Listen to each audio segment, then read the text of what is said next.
Hello viewers, কেমন আছো সবাই? আশা করছি ভালোই আছো। আজকে আমরা কাকুর বাড়িতে যাচ্ছি জন্মাষ্টমীর বিশেষ পুজো উপলক্ষে। আজ যেহেতু শ্রীকৃষ্ণের জন্ম অষ্টমী, তাই ঘরে ঘরেই উদযাপন হচ্ছে বিভিন্ন অনুষ্ঠান। আমরা গোপালের জন্যই নিচ্ছিলাম মিষ্টিগুলো। দেখতেই পাচ্ছেন কাকুর বাড়িতে আমরা সবাই মিলে এইভাবে সাজিয়ে নিয়েছিলাম। তারপর ব্রাহ্মণ আসার পর পুজোও শুরু হয়ে গেছিল। আমাদের সবারই এইভাবে পুজো দিতে হাসি মজাতে কেটে গেল জন্মাষ্টমীর দিন।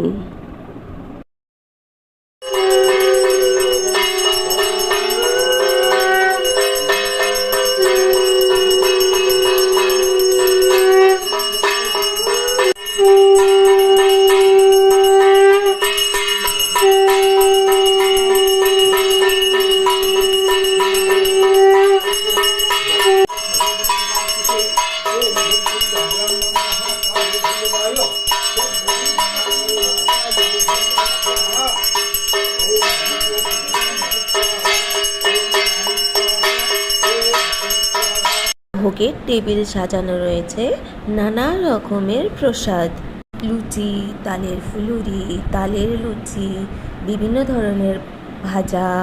বিভিন্নভাবে আমরা চেষ্টা করেছিলাম গোপালের জন্য ভোগ তৈরি করতে। জন্মাষ্টমীর আসল আনন্দই হলো ভোগ আর ভক্তি। গোপালের পুজোর জন্য আমরা সবাই, বিশেষ করে মেয়েরা, শাড়ি পরে সুন্দর করে সেজেগুজে পুজোর জন্য বসেছিলাম। আমাদের সবাইকে কেমন লাগছে অবশ্যই জানিও। ততক্ষণের জন্য টাটা, রাধে রাধে।